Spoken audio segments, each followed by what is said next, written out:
Welcome back to another Wheel of Time video. A while back in June 12th, sorry, I've got the date up there, I posted this image in my Discord. What is your Wheel of Time opinion that makes people react like this? Basically, asking for people's Wheel of Time hot takes. And I made a couple of videos about this. I also posted this on YouTube, so I got opinions from people, not just in my Discord, from everywhere. And that was that. But it turns out I didn't delete this channel in my Discord, and people have kept putting their hot takes in there, and apparently there's quite a few. So I'm going to catch up on those today, behind on everything, and see what other hot takes people have about the Wheel of Time. I don't know what the hot takes are, so I do not know the spoiler warning. Very likely full spoilers, so I will just say that here. Although if that's not the case, I'll edit that later, but it's very likely this is full spoilers. But yeah, so with that out of the way, let's get into these hot takes. Let's be nerdy with Let's Be Nerdy.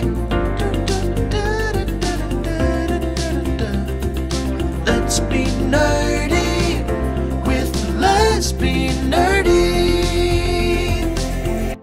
Okay, the first one I see here is from the dark one. That is Alex. He says, posting this for Yinage? That's Jenny backwards. That's me backwards. Okay, so there's gonna be something I don't like. Talonvor is a great... Yes. I mean, no, I don't like this. Talonvor is a great dude and doesn't deserve the hate. Guy was willing to die for Morghese, and while he had feelings for her, he stayed away and did not feel until Morghese was up for it. No, okay, to be perfectly honest, I don't think Talonvor gets a lot of hate in the fandom at large. In our little corner of the fandom, like, I know I really, really don't like Talonvor. Bree really doesn't like Talonvor. Wheel Takes really doesn't like Talonvor. I don't think anybody else really thinks about Talonvor. So I don't think he gets a lot of hate. I hate him so much. And I think part of my hate for Talonvor, like the reason, my hate for Talonvor is weirdly, I think I hate him more than I hate Gawain. And I think the reason for that is that I think the books want me to like him. And the books keep trying to make me think that this guy who is just like, but I'm so nice to you, why don't you love me? Like, what, that guy is a good guy. And I'm like, no, that's toxic. That's horrifying. Also, Morghese has been through hell.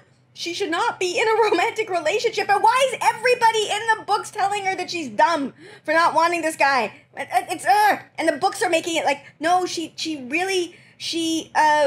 wants him. She just doesn't know what she wants. There's a lot of that, like, women don't really know what they want thing going on that is part of a thing that I can't say because of the YouTube algorithm, but it's just part of a culture, toxic culture thing that is dangerous, that people think that women don't know what they want, so they're just perfectly allowed to, like, push past what we say and, yeah, because I know what you want more than you, and I hate it. I hate it so much.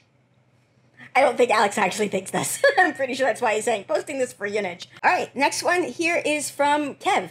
I know Kev. Kev is my friend. I actually met Kev at WoTTube. It was so great. We got to be flesh friends, finally. Okay. Anyway, okay.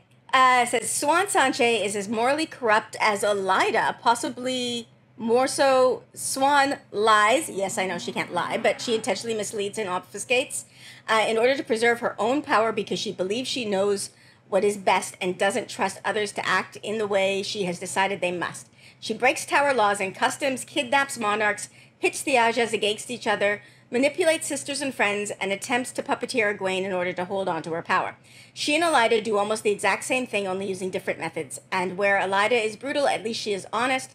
I don't like Elida. I just think Swan gets way more cred than she is due because we get her POV more, and she is trusted by other POVs that we get. Okay. Ooh, this is a very hot take. I agree with some of it. Now, I'm on record. I have a whole video about Elida. I'm on record that I think Elida's one of my favorite, not one of my favorite people in the books, but one of my favorite characters. She's so interesting to me because Elida isn't evil. Elida is legitimately trying to save the world. She's just really, really, really bad at it, and Elida does not get a lot of credit. And this part about the fact that Swan lying and obfuscating and breaking tower laws and customs, Aleida was right about this. Like, one of the, like, we all hate Aleida for stilling Swan, and I don't like Aleida for stilling Swan either. I think that's horrible. I think it's bad. But the fact is, in this case, Aleida was right. And we know, like, Swan and Maureen both, like, talk about the fact that they will be stilled if they're found out, because they know what they're doing is against our law. And then they're found out, and they get stilled. Like, they're literally, it's the, well, not they are, in the books, it's just Swan. But it's the consequences of their actions. Like, they're not wrong in this. Aleida was not wrong that Swan was being super suspicious. Swan was being super suspicious. So I agree with that. I do think that there are some differences. For one, I don't think Swan is as morally corrupt. Well, no, okay, I don't know, because I think that's making a moral judgment, and in this, I don't, okay, maybe, yeah, I need to reword that, or rethink that phrasing, because I don't think Aleida is morally corrupt. She's just wrong and incompetent, and Swan is right and kind of incompetent. Like, she doesn't hide the fact that she doesn't hide what she's doing well enough.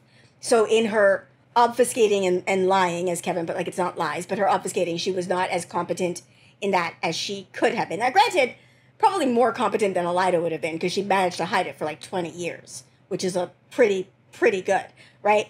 But she did not hide it as well as she could have. So yeah, like that one of the biggest difference between Swan and Aleida is that Swan is right and Aleida is wrong. Another huge difference, I think, is that Swan learns from her mistakes, and she takes actions that are, like, she does try to puppet Egwene, and then at a certain point is like, no, Egwene's good at this, and Egwene is where she needs to be, and Egwene should be in this position, and she changes.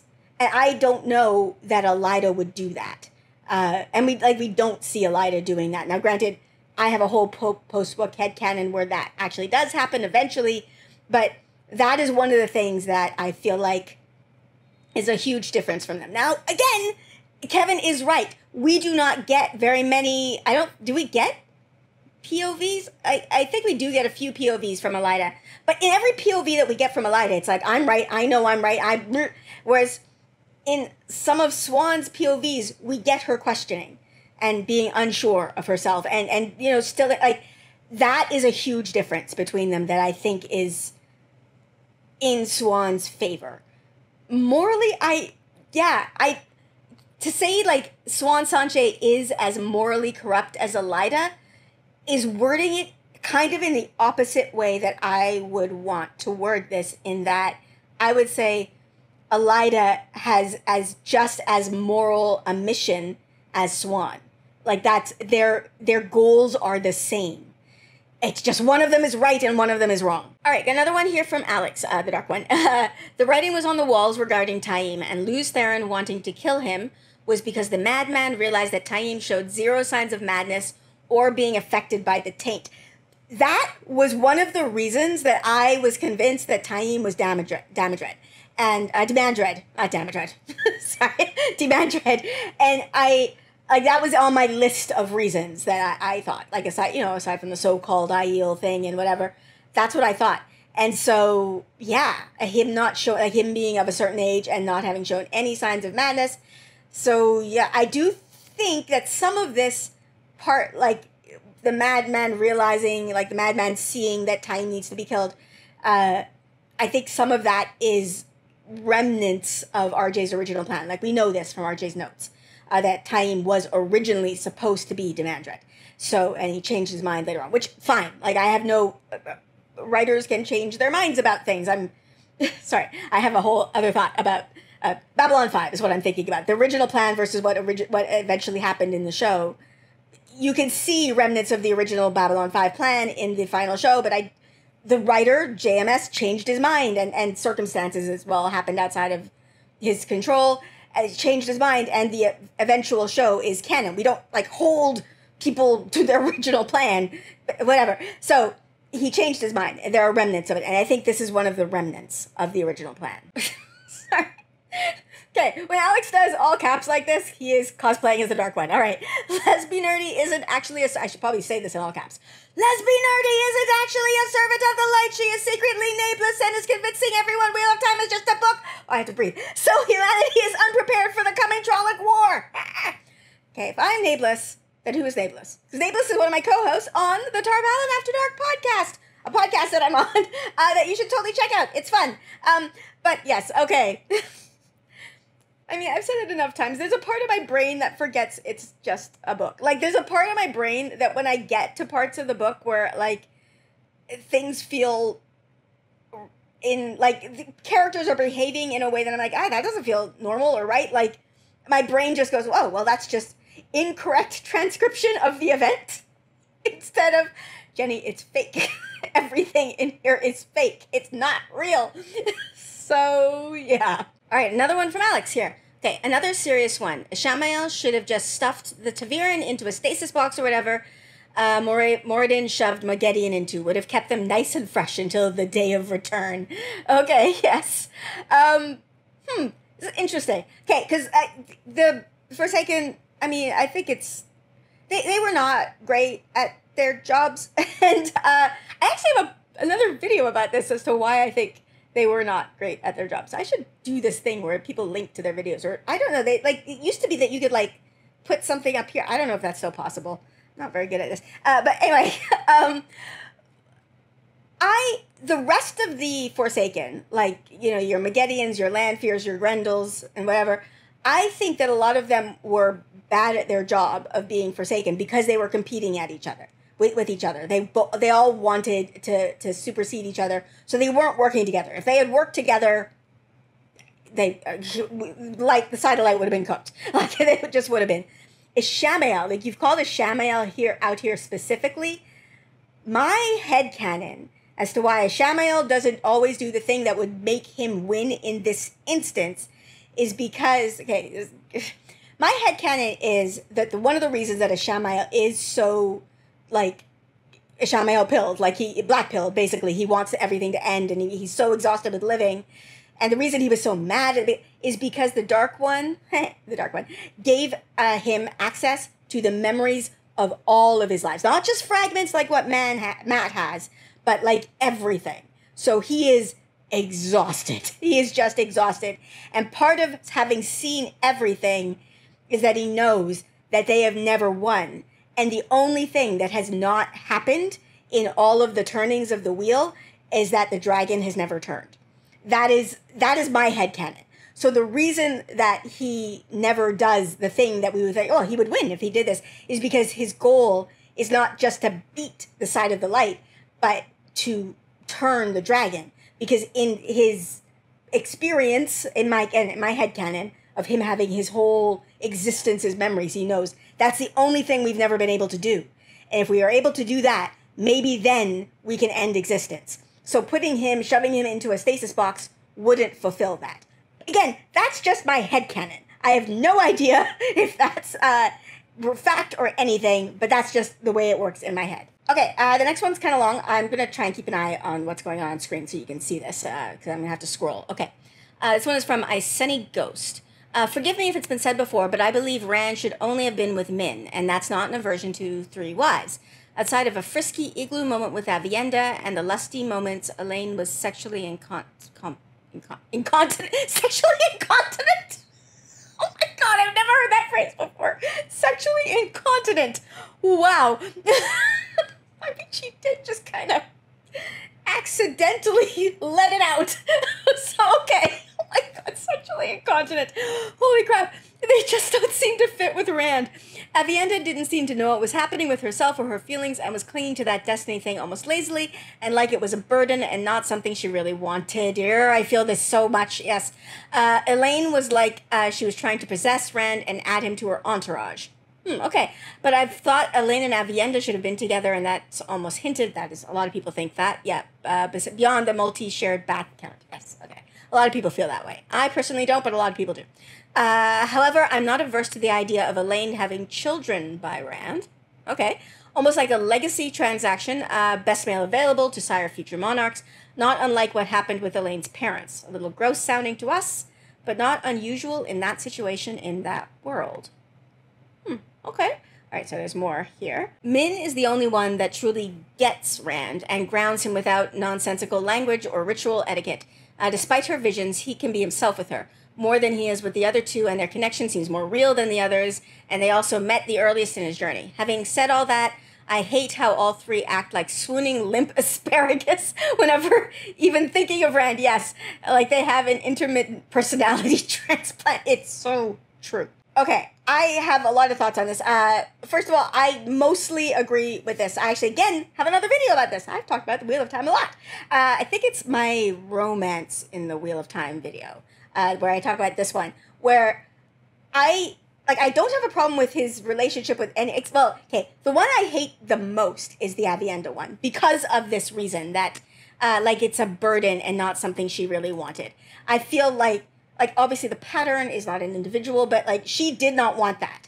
And everybody around her pushed her, like, all the wise ones pushed her into the situation that she was fighting against. And yes, they knew what she wanted more than she wanted. And again, I'll say it like here, like I said it before, I don't care. If you know what somebody wants and you think you know what somebody wants better than what they say they want, you still, fuck off.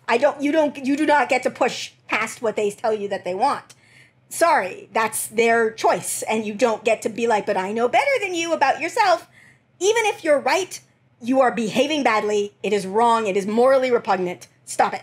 It's like, it makes me so angry when people think that that's okay. That I know better than you. No, you don't. And even if you do, stop it. It's wrong. But, so I am not a fan of the Aviendha Rand romance just because I don't like that feeling of it.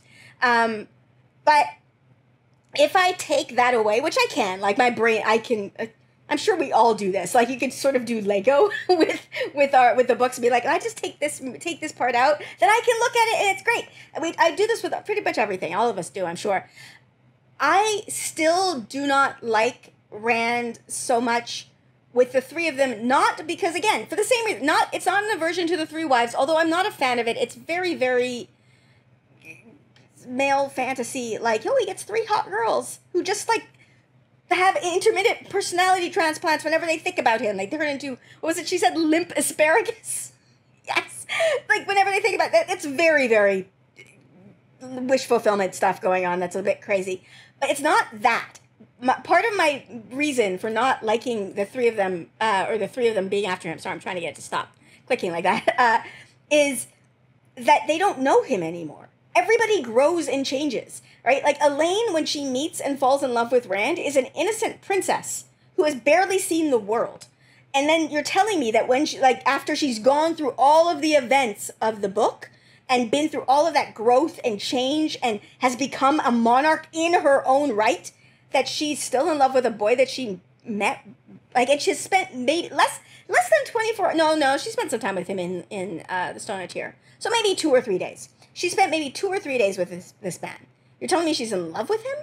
They barely know each other. And even, like, the them that they knew at that time is not, like, if we're talking Elaine has grown and changed, my God, has Rand grown and changed by the end. Like, there's no, they don't know each other anymore. So you can't tell me that they are, like, it doesn't work. Aviendha, again, grown and changed. And Rand also grown and changed. You know who was with him while he was doing a lot of that growing and changing? Min. Min was with him. It's not her being best girl. It's her knowing who he is right now. That's what I feel. Like, she's the only one who actually knows him. The other two don't. And so what I would love to see, like, that the way I fix it in my head is, no, it's a series of relationships that he has, and then he breaks up with one, and then starts with another, and breaks up with her. And I am okay with them still loving each other in that platonic way that, you know, you can feel positive and loving remote emotions for your ex. Like, I see it in my family all the time. My mom and my dad have been divorced for all like, they got divorced when I was 5, so they've been divorced for a very long time. And they call each other, like, they're very, very good friends.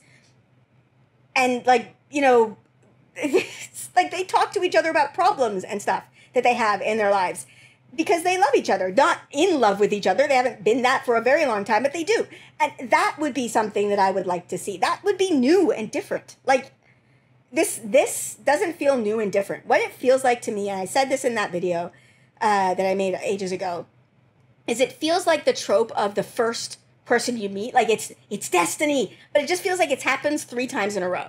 It doesn't feel like something new. It's just the same thing happening to the same guy over and over and over again. Okay, sorry, these ones aren't marked as hot takes. Like, this is a different, this is not, the angry lesbian symbol is the hot take symbol. But this is interesting. I always wondered if RJ had an idea of a trifecta Dragon Reborn soul, and that one of the 3 boys would pair up with one of the ladies. Rand with Elaine, Matt with Min, Perrin and Avienda. Matt and Min. Ooh, that's interesting. I also didn't like Rand being the fulfillment of all the prophecies at once. What's interesting to me about okay, first of all, this is interesting. I don't know, Rand and Elaine. That's an interesting choice of those ones. But Rand being the fulfillment of all the prophecies at once. At one point, I don't remember exactly when. Whatever. Okay, I'll just say the thing. At one point, I know I had a thought of, oh, I wonder if there was ever a plan for, like, one of them to be the Dragon Reborn, Rand, one of them to be the Karakar, and one of them to be the Koromor. Like, because we have these 3 prophecies and these 3 ta'veren. And that was something that I thought. It obviously didn't happen. And it was like a passing thought in my head because it was interesting that there were 3 and there were 3 ta'veren. Never occurred to me, yeah, there's 3 girls and 3 ta'veren. I think because of the Perrin and Fael thing. As much as, like, their relationship is not great, I do love them together, so I guess I just never questioned it.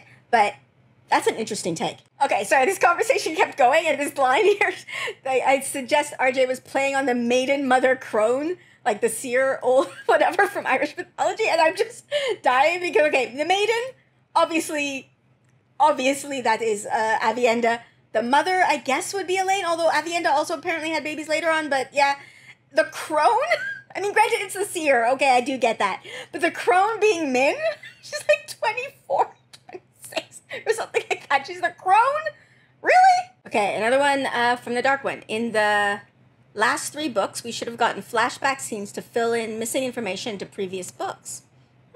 I.e., like, what happened to the assassins who came after Elaine and Nynaeve in the White Tower?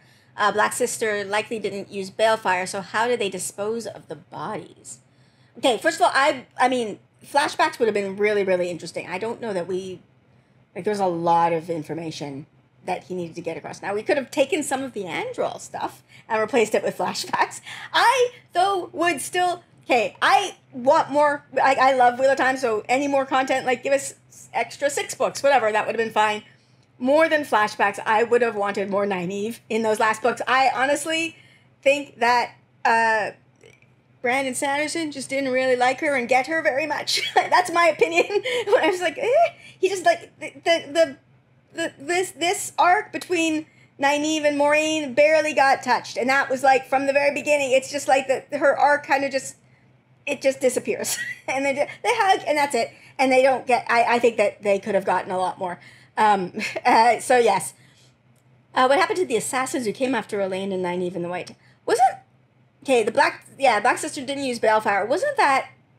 Am I making this up? Was that not Slayer, who, like, was like a disposer of bodies? I could be making that up. I maybe my brain just was like, yes, that's what happened. I don't know though. I feel like that's I don't know. My brain sometimes fills in the blanks, and then I think it's canon, and it's not canon. All right, another one here from, I'm hoping I'm saying your username right, Aseni Ghost.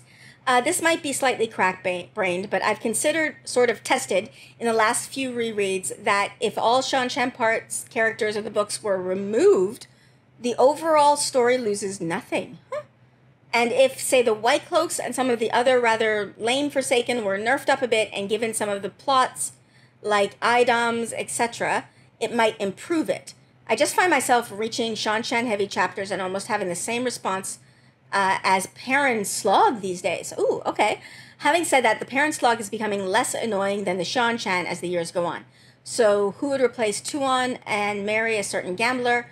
Was that part necessary other than for a potential spin-off? Just thoughts, crack-brained as they might be. That's interesting. Okay.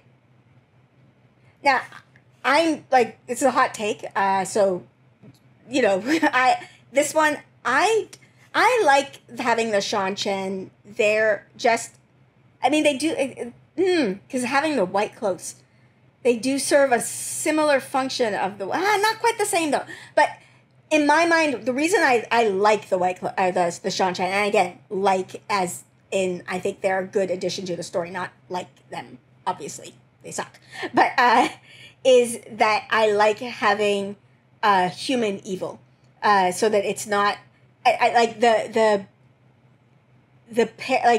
the balance of like there's of course the Dark One, evil, wants to destroy everything, does not care a whit for humanity, and then there's the banality, the human evil of the Shanshan. The White Cloaks have it, but for some reason the White Cloaks feel more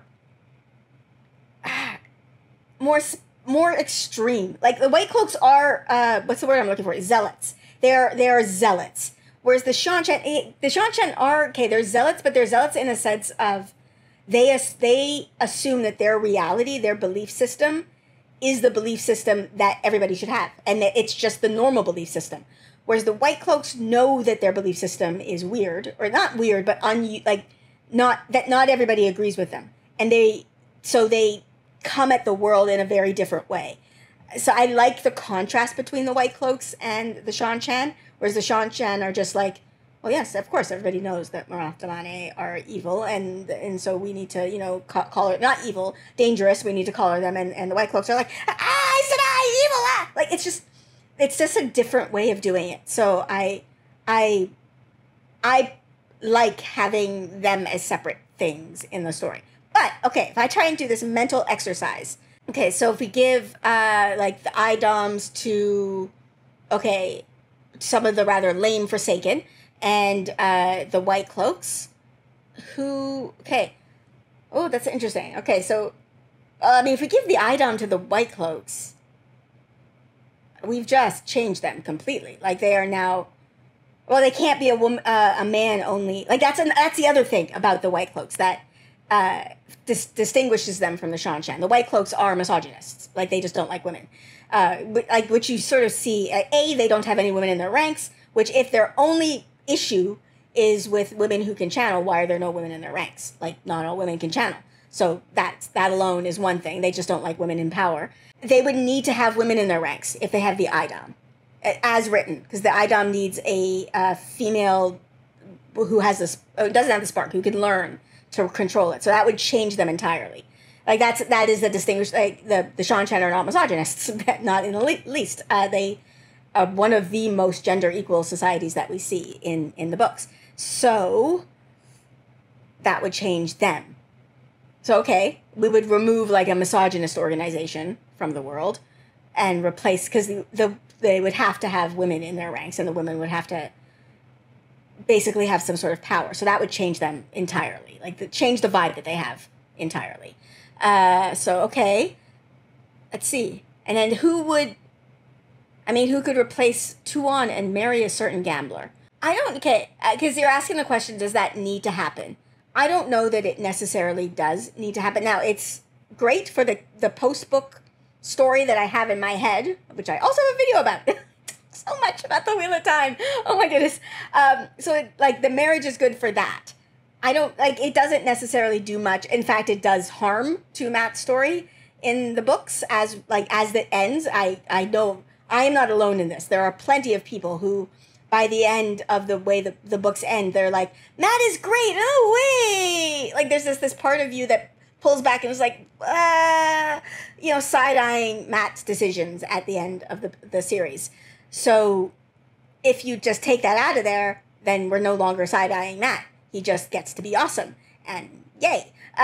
So we could just remove it. If we didn't, if we have females in the White Cloak ranks, would they only be the women who who can learn, or would there just be other female White Cloaks, and one of them could marry Matt? Oh, this is interesting. It's an interesting mental exercise. Okay, we've got Alex yelling at me again as the Dark One. Okay, I gotta get my all caps voice. Nynaeve cheated in her fight against Chosen Moghedien, as Uncle would say. Sorry, magic must defeat magic. You don't go into a magic fight and be like a muscle wizard and cast fist. Cast fist. I love it. Nynaeve has much to learn about the proper way to be an Aes Sedai. my god. It's not a game! I don't know how political I like it. There's just a certain thing that is happening in the world right now where there's somebody who's very upset that the board has changed, and one of the things that they keep saying is, it's not fair. All this time I thought I was doing this, and now I'm doing this. It's not a game. Like, it doesn't have to be, like, it's not like we're playing soccer, and I'm going to go back to the Wheel of Time and not the real world situation. It's not like we're playing soccer and somebody broke the rules. The fate of the world is at stake. We don't, like, I'm sorry, I broke the rules in a fight against the embodiment of evil?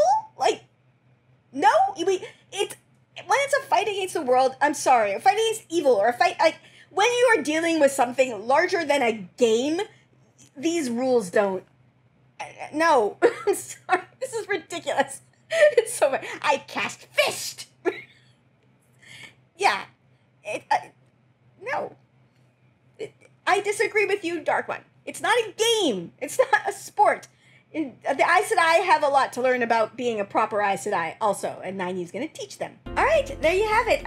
My reactions to your hot takes. Actually, this is only half. I filmed, again, for over an hour, so I'm dividing this in half because I've filmed for a very long time. Actually, almost like an hour and a half. But, yeah, so the second part of this will be coming up next week. But, yes, let me know your thoughts on these hot takes and my thoughts on these hot takes. And if you have any further hot takes that you want to share, in my Discord, there is a channel for that. I think it's called What Unpopular Opinions or something. So you can join my Discord. There's a link to it in the description below. And if you like my content and you want to support me, I do have a Patreon that is also linked in the description below. To my patrons, as always, I am so grateful to you for your continued support. This would all be impossible without you. So thank you so, so much. And with that, I am going to end this here. So please like, subscribe, and I'll see you next time. Bye.